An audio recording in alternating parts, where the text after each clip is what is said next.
Hello everyone, I'm Maestro Zimmerman, Music Director of the Fairfax Symphony Orchestra, and today it is my great pleasure to have a chat with our Principal Trumpet player, Paul Johnson. Paul, thank you so much for joining me. How long have you played with the Fairfax Symphony? At the same time. I think it's possible I've been with the orchestra for 29 years. That's great. I'm trying to reach back and remember that now. Quite a long time, of course, before I joined the orchestra. Is there, before we move on to talking about music or the orchestra in particular, is there something unexpected that people might be interested in knowing about you? Oh, let's see. You know, I have a frequent response to, it's not unexpected or interesting, but you know, the Andy Warhol, you know, 15 seconds of fame, everybody gets, you know, one shining moment in their life. And so in my Navy career, I had really a kind of a special moment in my history. And actually, this has been retold a few times, so it's not so unexpected depending on where you're looking in my bios. But I was selected as the bugler to go out to California and play taps at the funeral ceremony for Richard Nixon back in 1994. So that was quite a privilege and an honor, and you know, kind of a once in a lifetime moment. So. You're not kidding, gosh. And in fact, you mentioned your Navy career. Can you tell us a little about that, the musical side of that? I joined the Navy. I was living in Chicago. I'd gone through, you know, conservatory training, and my first job that I won was Principal Trumpet in the San Jose Symphony in California, and that job lasted for a year. And it was kind of a tumultuous thing, and I ended up then going to Chicago to get a master's degree. And while I was there, I landed a job with a brass quintet, the Chicago Chamber Brass, and we were touring in a van. It was a road on the life. I mean, Willie Nelson makes it sound, you know, so glorious to on the road again. But let me tell you, so we got to a point when our tuba player who booked our jobs, you know, said, I mean, he was like all happy. He says, I got 7 months booked for next year. And at that point I said, you're going to have to do it without me. So I was, by my own selection, I was unemployed in Chicago, and I had a buddy who said, you need to take an audition for the Navy band. There was one opening coming up, and it's competitive. So I auditioned for the U.S. Navy band in 1989 and got hired and came out, and I played for them, including taps for Nixon, but I was in the concert band division for about 13 years, and then I had other interests too. So I stayed with the Navy band, but worked in the staff, and I worked in the administrative. I was their administrative chief, and I learned database programming and stuff, some other skills, just interests that I've had. But I would not have done those jobs if I hadn't known that I was going to be able to continue to play the trumpet, because it was important enough to me. So if that was a deal breaker, I probably would have stayed in their concert band. But thankfully, I'd already been playing in the Fairfax Symphony prior to that move, and so I said, well, I'll be able to dabble in the repertoire for my own satisfaction. Right. Paul, of course, this is a very odd time. How are you managing during this pandemic? Well, I've had an interesting story to tell, and actually, there was Fairfax Symphony had it on their YouTube page. But so the kind of medium version story of this, I've got a neighbor, and he was a retired Navy officer, and he's a generation older than I am, and you know, and I'm already old enough. So I was going around the neighborhood, and I suppose quickly a little backstory. Years ago, in the 1990s, like 91. He and another Army colonel had come to me and asked me they knew I played trumpet and bugle calls, and they came to me and asked me to come out one morning and play Morning Colors while Colonel Gennario put up his flag on his carport post. And so I did that for them. And that was the last of that. And Colonel Gennario has since passed. And anyway, so Charlie, my dear neighbor, I was walking the dogs and I came by him and I said, Charlie, I want to look in on you and make sure you're okay. And if there's anything you need, he says, oh, I've got all my supplies. I'm good for this. I'm ready for this pandemic. And he said, but if there's one thing you could do, would you play taps to see, when the sun sets? And so I said, Charlie, I'll do that for you. So I played taps for him. That was 8 weeks ago. And I've done it every single night at the very minute that Alexa tells me that the sun is setting. Wow. So I've gone from 7:34.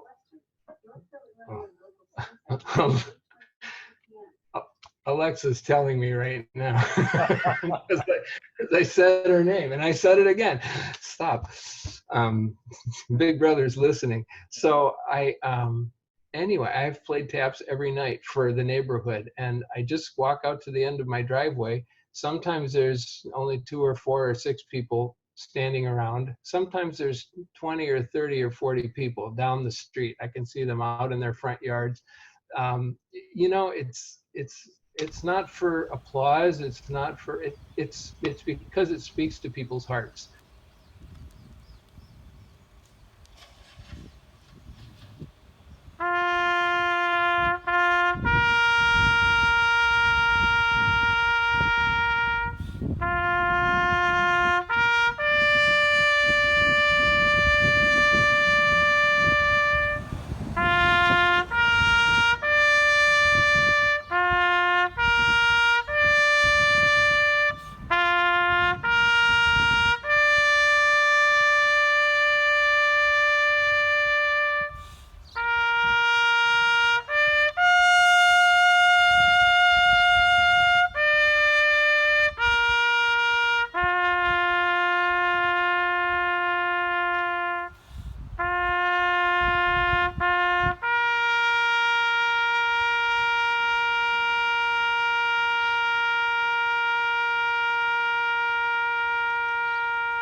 And I'm finding that the music has a message, and it talks into people's hearts, and it calms people's, through these troubling times. And now I'm thinking again with the George Floyd upset and everything, it's just one more calming thing. It doesn't fix it, but it speaks to people. It's nicely put, Paul. And so, yeah. No, I agree with you, and I actually appreciate it. And clearly, as you said, it's on the website, our website. People can go and look, and I think we're all grateful. And it is poignant, and it's important to do, I think. Mm-hmm. That makes me think that, I'm sure you're like me that you miss playing concerts with the symphony. This is certainly better than nothing, and we're all trying to do our bit in different ways to keep the music going and the spirit of the music going. Well, can I ask you, if you think about it, what do you miss most about not being able to perform for our audiences? Just that same thing. It's what I'm getting when I step out on my driveway and I see that people are coming out of their doors and they're thanking me for it. And I'm thinking, it's not about the thanks and the kudos. It's what I've always valued about being a musician, is the ability to convey a musical message and musical content. I'm doing it for a handful of people in my neighborhood, but what I really miss is when you do it together with 80 other people on the stage, and you're all in sync, and you're all, we say, on the same page, but we literally and figuratively are on the same page. And just that cooperative thing of doing it all together, that's what makes it special for the musicians. And also then when you reach an audience in that manner, that's of course what I really miss. From the moment I was a little kid, I loved hearing music, but I can also remember I used to a volunteer usher at Orchestra Hall in Minneapolis. And so in the course of a season, I saw like 44 concerts. But I would sit up there and listen and watch. And I remembered always saying, well, it's nice to hear it, but those guys are doing what I want to do. I don't want to sit out here and listen to it. And I was burning, I had a passion to want to actually be the people delivering that message. And I think we need, of course, both. Everybody can't play, or we wouldn't have any audiences. It's nice. But I do, of course, miss, it's really nice. I have an outlet with an ability to be expressive now each night at sunset, and that's nice. And that's what I miss, and I'm getting a taste of it. It's 24 notes. It takes 1 minute, and I'm over it. And then I kind of wish I could be playing, some Brahms or something. Paul, could you tell us a bit about your instrument? I play the trumpet. Yeah. And what's to tell about this instrument? It's pretty simple. It's plumbing. And the trumpet is just got a mouthpiece on this end, and this we buzz our lips to go into it and makes a crude sound. But these vibrations are just going to go through this tubing, and we've got 3 very simple mechanisms, and these valves add little elements of additional tubing to what's otherwise really could just be stretched out into one straight piece. And of course it comes out on this end, that's the bell. The trumpet is one of the loudest instruments in all of the orchestra. All of the brass family has the capability of being individually really loud.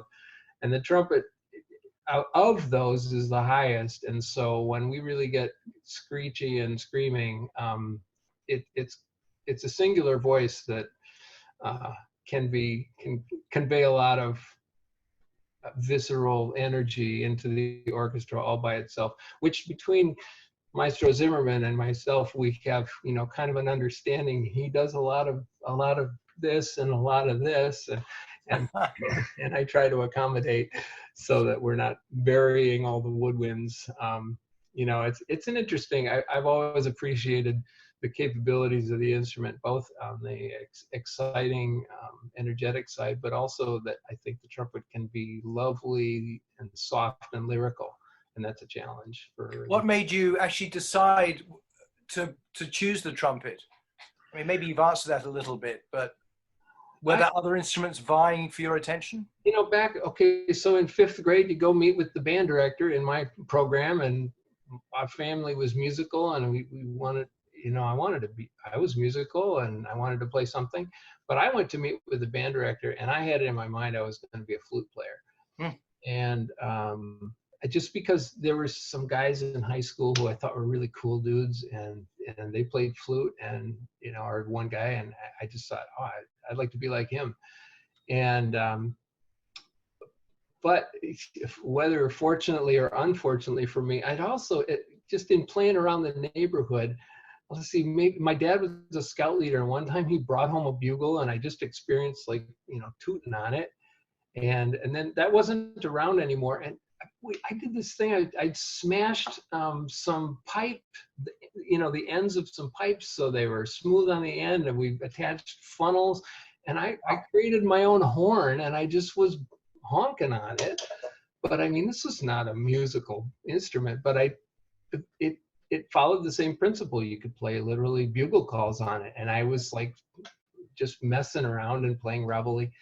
So I went into the band director office now, and I tried the flute, and I kind of understood it was like blowing across the top of a bottle, and I made barely a sound. And he handed me a clarinet, and I made barely a sound. And he handed me the cornet, and I went bum bum ba bum bum bum ba bum bum bum ba bum. And I didn't understand that most 5th graders don't pick up and start playing reveille on the cornet that the band director hands to them. They usually go, and they're lucky to get anything to honk out. So I played music on it, and his face just totally lit up, and that was the end of the story. So he chose it for me. No, the instrument. Shall we say the instrument chose me? This is a Harry Potter moment, right? Yeah, no, it's appropriate. The wand chose me. Right, that's great. Can you? Would you care to play something for us? I know our listeners and watchers would like that. Yeah, I had thought about maybe I could play a little tune out of Peter and the Wolf that maybe a lot of school kids would have heard. That's kind of an introduction to the orchestra. And then maybe another piece that's also Serge Prokofiev, and it's a bit of splash and dash out of Lieutenant Kije's suite. That's kind of a fanfare. So it's two sides of the instrument. I'd be happy to play that. Thank you.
Thank you for playing that, Paul. That was wonderful.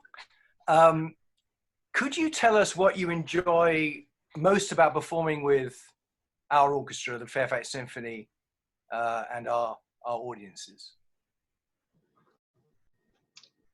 I think, I hear stories about people who are in like the greatest orchestras in the world, and you just think, oh man, what an enviable thing to do. And it probably is, but although you hear grumbling, because for some of these, it's a job.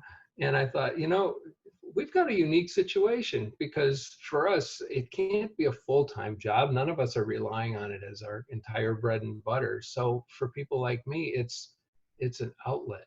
And we're there because we want to be. We're there because of our love of music. And I think that makes it special. There is a sincerity. There's a genuine, heartfelt passion that, and maybe we're not the Berlin Philharmonic, and because we're not, professional at that level, I suppose there are, warts and the quality might not be the finest in the entire world. But the passion and the sincerity and the dedication is there. And I think we come awfully close. And sometimes I think it's just a special product and a special bond of the musicians bringing it. Thanks. Yeah. I mean, I certainly don't think there is a piece of music, since I've been with you for 10 years now, I've never shied away from a piece because I think it's too difficult. I mean, sometimes a program is very hard because of we don't have sometimes as many rehearsals as we might, but I wouldn't say that, I'm very proud of the orchestra. We can put on some very good shows without doubt.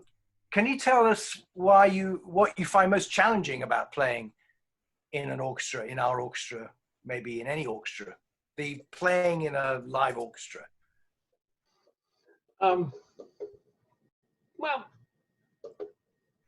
trumpet's kind of a nice instrument in that, we get some programs, and the really hardest ones really the strings have about 100 million notes, and I might still have the same, few dozen.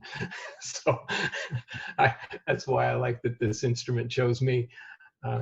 But there are issues, I suppose, if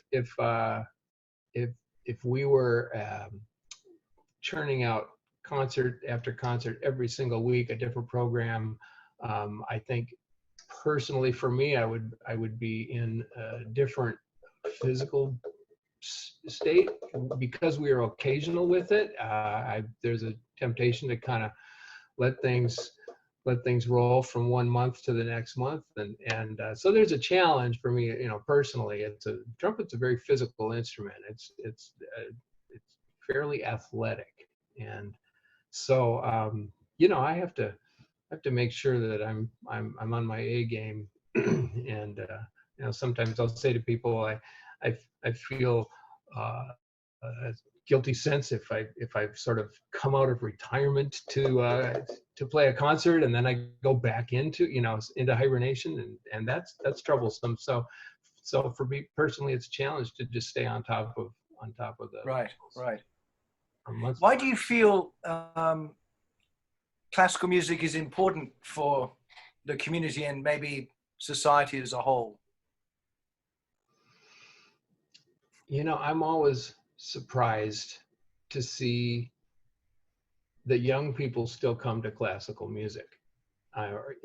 Because it speaks to them. It's timeless, and I keep thinking, this music is going to die with my generation, because it's been around for so long, and the new stuff coming out, the pop music that all the kids are listening to, and I listen to myself saying this, and I think there's the voice of an old man, a cranky old man, going like, back when in my day.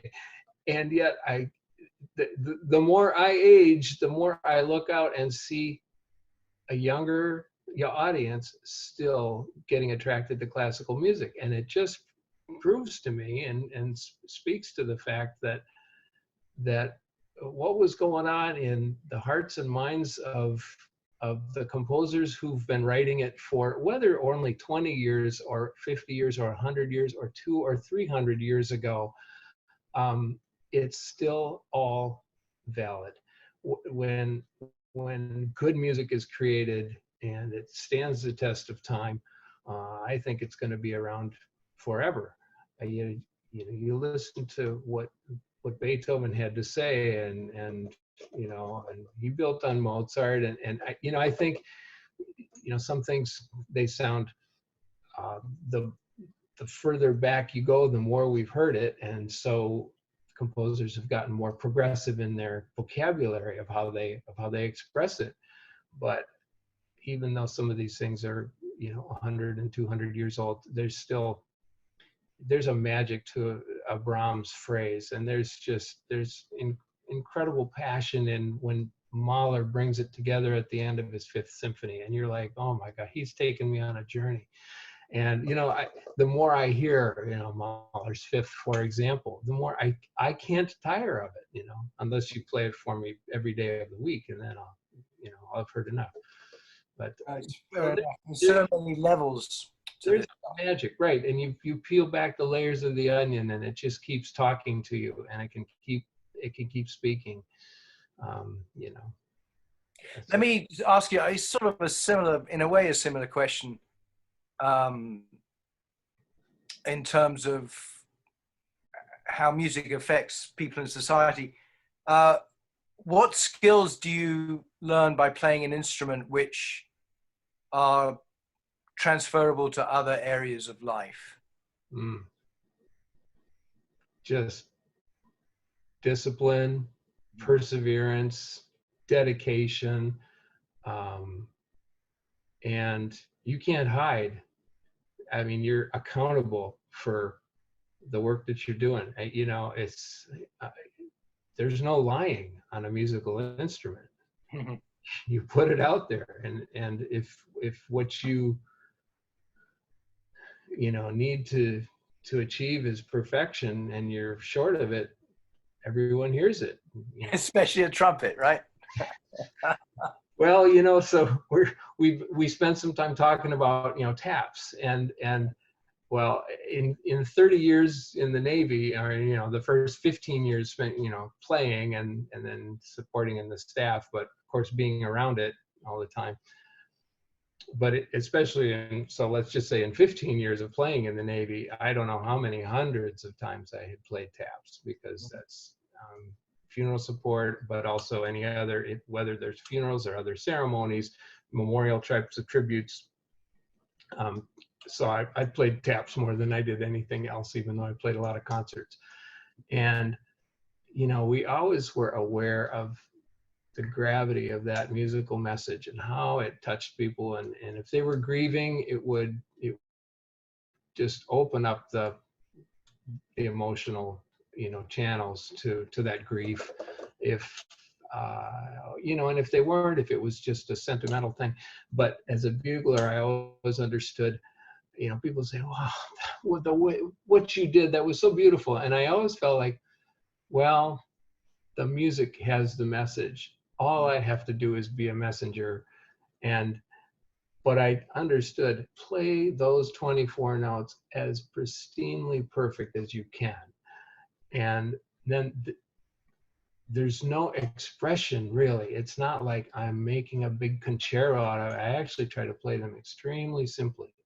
And, this goes, I can have other stories in my back pocket. I remembered one time playing in a Schubert mass, and I'm doing the second trumpet part, and it's down there, and this was a nothing part. The trumpets in a Schubert mass, we don't carry the melodies. We're just percussion instruments, and I'm hanging over the ends of half notes into the rest, and this guy goes, "What are you doing?" I said, well, "I'm being musical," and he goes, "Don't be musical. Schubert was musical. You play Schubert." And that lesson stuck with me the rest of my life. And not that his stress was, don't be musical. It's, no, of course. How do you be musical? And he said, you're musical if you don't hang over into the trombones who are coming in on the next pitch. So to interpret what's on the page and understand what we have to do, and don't add anything of yourself. It's like, find the composer's voice here. And taps, do those 24 notes as simply as I can, and don't bring a lot of extra stuff to the table, and it will be beautiful, and it will do exactly what everyone knows it to do, which is strike an emotional chord. What advice would you give to music students studying today? Listen to music, listen to what other people do, and try to understand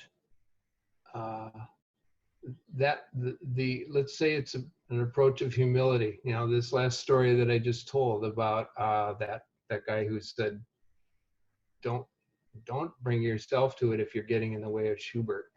Right. So I'd say, the thing a music student wants to understand is how to use the instrument to convey what already exists. So that music, Brahms' music, already exists. It's my job to figure out, and so you do it by listening to the great orchestras and how they play and what those players do, and really paying attention to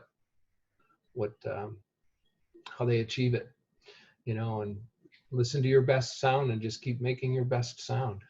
Good.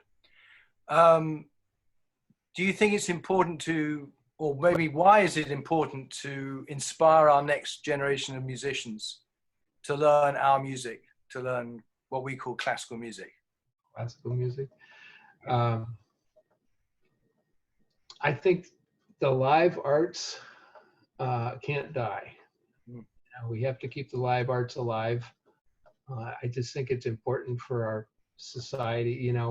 I've said a couple times, people take heart in hearing it, but it's also in whatever way it touches. If it's, I've been experiencing this thing of a calming effect, but there's also people get excited, or their composers will take on the social issues of the day. We all know what was going on with Russia and Shostakovich and making statements, and they're responding to the I'm surprised that with all of the unrest and angst going on in our country, I'm suspecting that we're going to have a lot of interesting music to be playing in the next 10 years.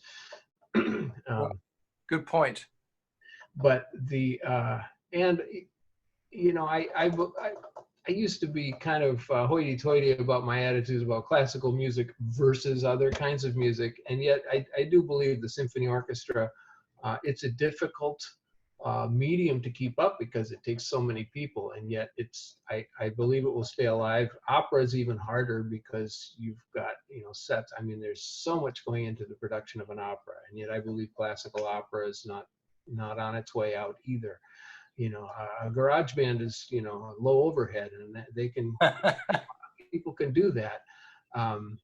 But I think we'll find there are all forms, and we've got everything from, rock bands and jazz combos are able to make music quite easily.